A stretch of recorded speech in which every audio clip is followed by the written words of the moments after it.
All right. I am so thrilled to welcome our next two panelists to the stage. Dan Porterfield, the president and CEO of Aspen Institute. He is the author of the new book, Mindset Matters, on the value of college education. And, hey, he's a former basketball player and youth coach as well. And then my friend Tom Farrey, the executive director of the Sports and Society program at Aspen, the author of Game On, the all-American race to make champions of our children, back when he was an ESPN reporter. He developed the vision for Project Play starting in 2013. Please join me in welcoming them. Thank you so much. Thank you. Thank you, Malika. Thank you, of course. Thank you. Thanks, Malika. Of course. First things first, I'ma say all the words. Welcome, everybody. That was a very modest walk-up song. Like, I don't even know what it was. Before I say a few things... They didn't want to see us dance. Yeah, that must be it. Well, before we start, what would be your dream walk-up song? Probably California Dreamin'. Yes. Because I moved here 7 years ago from Connecticut after working at ESPN and moved to San Clemente, California. It's been the best move of my life, and the best weather, awesome people. I've had people only honk the horn maybe 5 times since I've been in California. And I hear you're a top 2 million beach volleyball player. Somewhere near the bottom of the top 2 million. Yeah. So welcome, everybody. I'm Dan Porterfield, the president and CEO of the Aspen Institute. A big thanks to Malika and to ESPN, and then to all of our great partners and sponsors. Please join me in thanking everybody who's making this possible.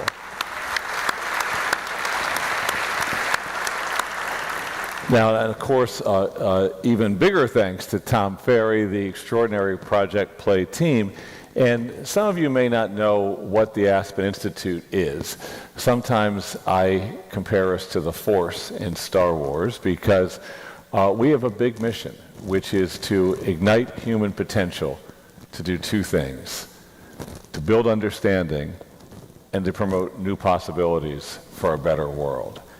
We live that purpose in all sorts of ways and places, catalyzing young people to be passionate about anything they would like to do, as you heard from Kaya Henderson, our EVP, earlier today, working to build small business excellence across America, leaning into the Latino community, which is the fastest growing segment of small business America. You'll hear from Dominica Lynch a little bit later today, working to build effective usages of technology in public policy and delivery of public services. You'll hear from Betsy Cooper a little bit later today. We're an organization that's all about trying to work in any way we can to build a free, just, and equitable society. We work around the world, including in Aspen in Ukraine, where right now as we speak, we have 10 employees who are holding sessions like this on issues like how to ensure the delivery of public services effectively in a wartime climate, or how to promote economic development in a country that needs to be able to stand alone in the future. And they're holding those sessions, though not in auditoriums on the University of California campus, but in subway stations and bomb shelters, because that dialogue is so important to their future and to our future. And that brings us to Project Play. We believe strongly at the Aspen Institute in the notion that active participation in recreational sport, in organized team sport, is critical for young people. Building self-confidence, growth mindsets, awareness of self and other, an appreciation for the power of we, a sense of integrity that comes from playing by the rules. And all of that adds up to self-confident citizenship. Tom Farrey has been the leader, the Steph Curry of this movement, if you will, to build awareness about the power of sport and the critical importance of ensuring access, excellence, and equity as we go forward. And so, Tom, thank you so much for everything you do for this movement, catalyzing it. And now we're a decade into Project Play. What are some of the things that you've learned? Yeah, a lot, Dan, and thank you. Thank you for your support. It's really incredible working for an organization like the Aspen Institute. I've been here for 10 years and have no plans to leave because it's just an incredible group of people. I mean, what I've learned about Project Play is it's the same thing. There's so many good human beings in this space. It's like a magnet. It's like a magnet for the better angels of our nature. This is a room full of pragmatic idealists. They're people who are optimistic, they're hopeful, they make plans, they believe in the future, they want to lean into what's working. And so that's energizing for me. It doesn't even really feel like I have a job. I'm just sort of marinating in all the good stuff of our society, and it feels like a safe harbor in some ways, given some of the challenges we have out there at the moment. I'd also say one of the things I learned is with youth sports is there's not actually a lack of money in this space. You know, we had a survey a couple of weeks ago, produced it with Utah State. Travis Dorsch and his team are here. We know that parents alone spend north of $40 billion a year on youth sports. Okay, that's twice the size of the amount of money flowing through the NFL or any other professional league out there. What's happening is a lot of this money is moving at cross purposes, and it's going to the wrong places. It's not going to some of the places that we need it. So when we call for more money, we need to be very clear about why, where it needs to go. I would say what I've learned is that we have a systems problem. It's so easy to blame parents, individuals for what's wrong with our system. But we have structural realities that we need to address. We have an up or out system of sports in this country. Where you play rec sports, you do the travel, and it gets more elite and more elite. And if you can't somehow stay in there because you don't have the resources to do it, or you're just a late bloomer, or whatever else it may be, you're out. And we need to sort of create alternative options as kids move into adolescence. I'd also say the thing I've learned is that this work is more important than ever before, right? I mean, 75% of Americans are now obese or overweight. That problem is not going away. It's only getting worse. We have a mental health crisis. We have a military readiness problem. And we have a societal trust problem. And the great thing about sports is it is such a mechanism for building societal trust. One of the reasons I love living in California, I referenced this again a couple of years ago, so apologies for bringing it up again, but we are in California, is my beach volleyball. Yeah. Every Monday, Wednesday, Friday, I come together through a text chain with 30, 40, 50 people on this chain, maybe 15 or so of them show up, half men, half women, 18 to 83, 85 years old, half Republican, half Democrat. Some come straight from Bible study, others come straight from whatever it may be. And we all come together and we see each other as human beings, and we get to know each other as something other than political creatures. We see what they care about. When someone gets sick, we get a meal train going. We share photos about trips. Yep. And where in our society do disparate groups and people come together today? It's in church less and less. The institutions that bind people are getting fewer and fewer, and sport is one of those. And so I honestly don't think America works without sports. Yeah. So it's really just a great pleasure to work on this. Well, you've broken this down a bit into what's it going to take for us to make real progress. And talk us through that. Yeah, so you need a plan, right? Inspiration is not going to be good enough. Playing whack-a-mole, sort of funding something here, developing some kind of mechanistic solution here and there is not going to be good enough. You need to actually have a concept of which you can rally everyone around. So we've been in the space for 10 years. We spent a lot of time sort of with our partners organizing the thought in the space, developing the frameworks that people can rally around. We began organizing the organizations at the national level and at the local level through task forces.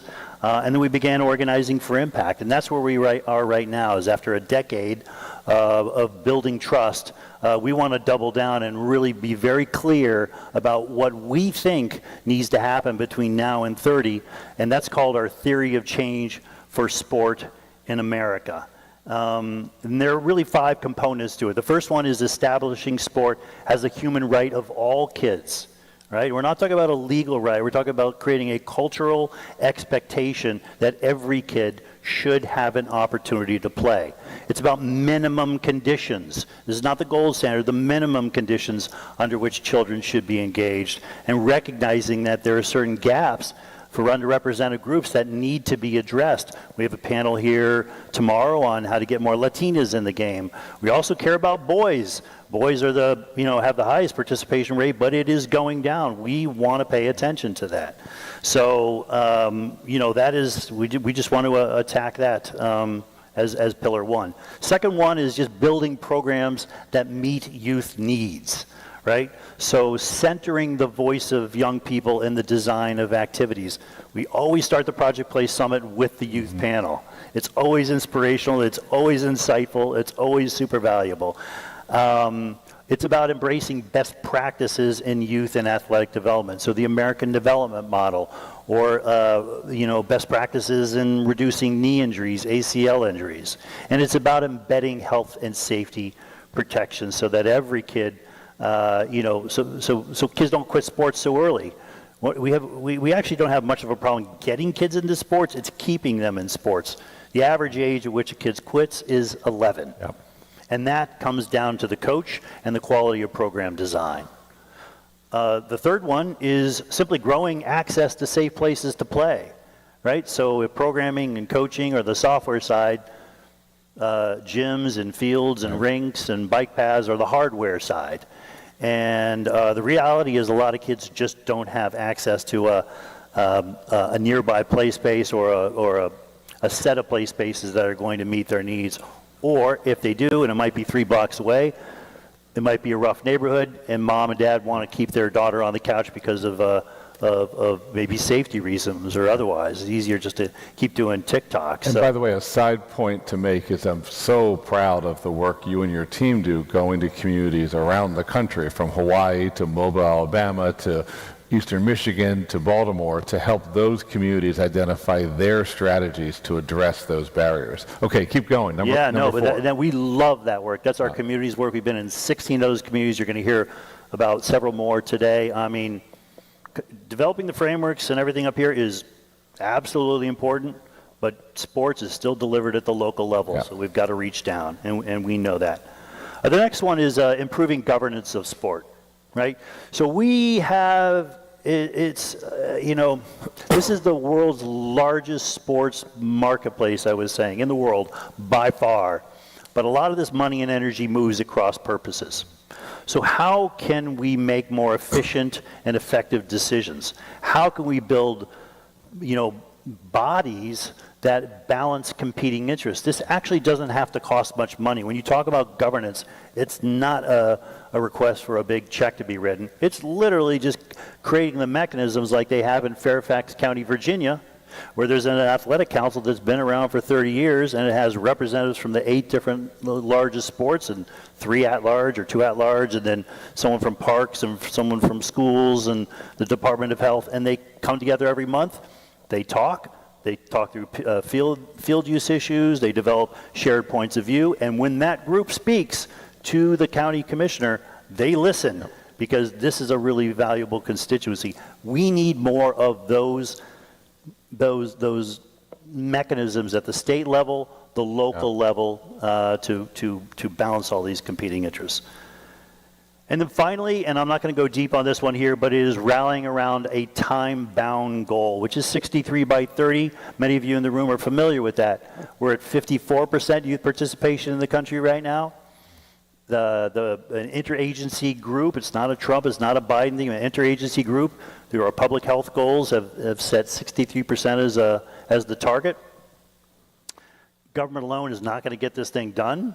It's going to be the private sector, the sports sector, and so 63 by 30 is really our call to action, starting with our national roundtable, but includes anyone who wants to be part of this, to think big, to really think about where are the scalable opportunities, where are the populations that we can engage, at scale so we can get to 63%. We can do this. We really can do this. So again, there's going to be more on the next panel about that.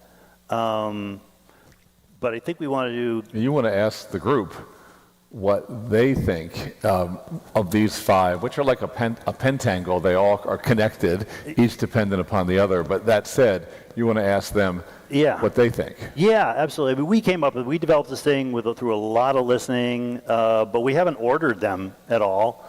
I'd be curious to know from you all which ones you think are most important. Okay, building programs that meet youth needs. Sport is a human right. Growing safe places to play. Good. Improve governance of sport. 63 by 30 is lagging, but after the next panel, you might boost that one back up. What do you think, Dan?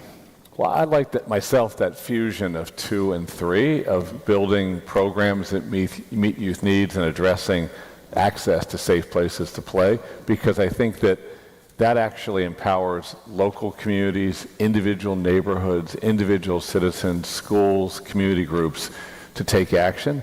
And I think that it's so important that we equip and empower and incentivize our communities to drive change. Yeah, definitely. Well, I agree. Well, again, thank you, Dan, and thank you to you all for doing terrific work in your community. It's just such a great honor for me and my team to stand shoulder to shoulder with you as we try to figure out this really wonderful problem. Thank you for extraordinary leadership, to Tom and to all of you. Incredible community. Let's go. Thank you.